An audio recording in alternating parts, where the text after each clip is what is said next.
Exam పేపర్ల లీకేజీపై ప్రభుత్వం serious గా ఉందన్నారు రాష్ట్రపతి ద్రౌపది ముర్ము. పార్లమెంటు ఉభయ సభల సంయుక్త సమావేశంలో ప్రసంగించారు.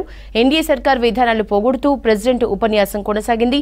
మరోవైపు రాష్ట్రపతి స్పీచ్ తప్పుల తడకగా ఉందన్న ఈ విపక్షాలు నిరుద్యోగం, పేదరికం ప్రభుత్వానికి కనిపించడం లేదా అని ప్రశ్నించాయి.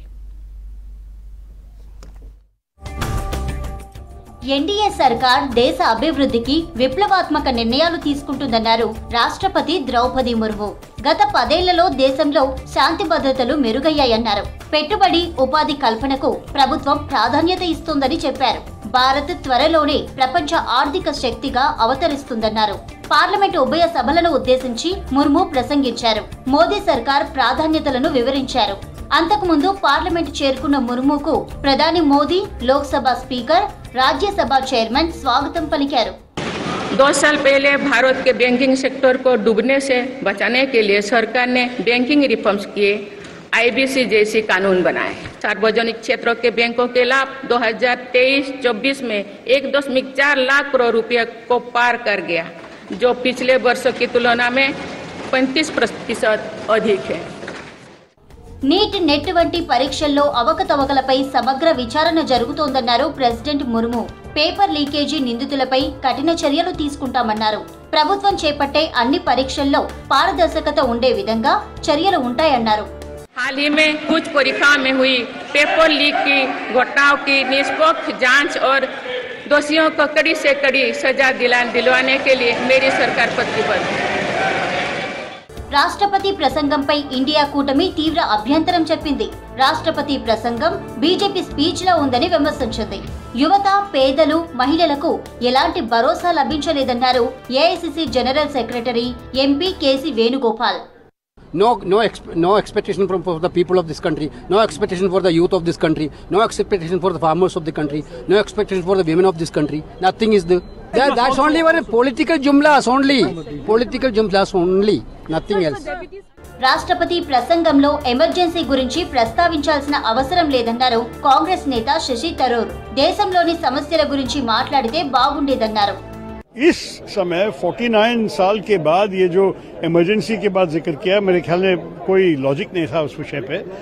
आज के मुद्दे के बारे में बोलना चाहिए था।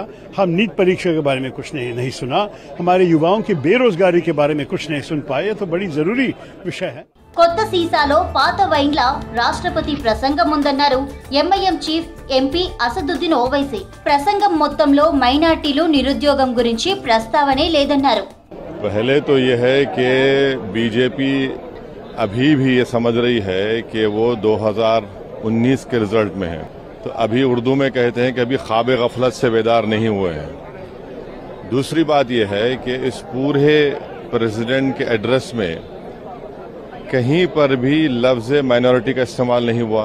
आखिर क्यों? तो इसमें कुछ है ही नहीं, old wine in new bottle का सवाल है, और बीजेपी अभी भी उसी अहंकार में है, अभी रियलाइज नहीं कर रही है क्या हो गया उनको।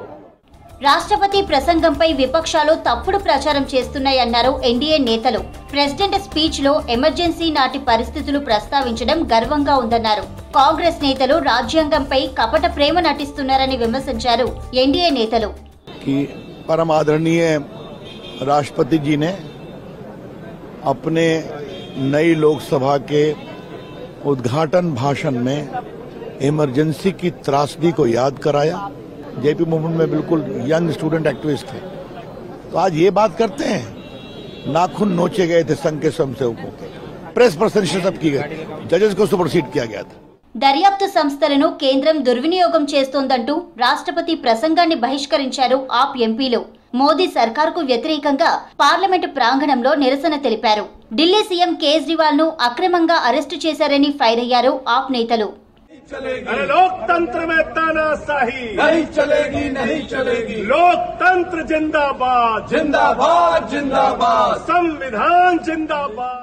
పార్లమెంటు సమావేశాల సందర్భంగా సెంగోల్ వివాదం మరోసారి తెరపైకి వచ్చింది. విపక్షాల వ్యతిరేకత మధ్యే సెంగోల్ ను పార్లమెంటులో ప్రతిష్ఠించింది ఎన్డీఏ సర్కార్. ప్రజాస్వామ్య దేశంలో రాచరిక చిహ్నం ఏంటని ప్రశ్నించారు విపక్ష నేతలు.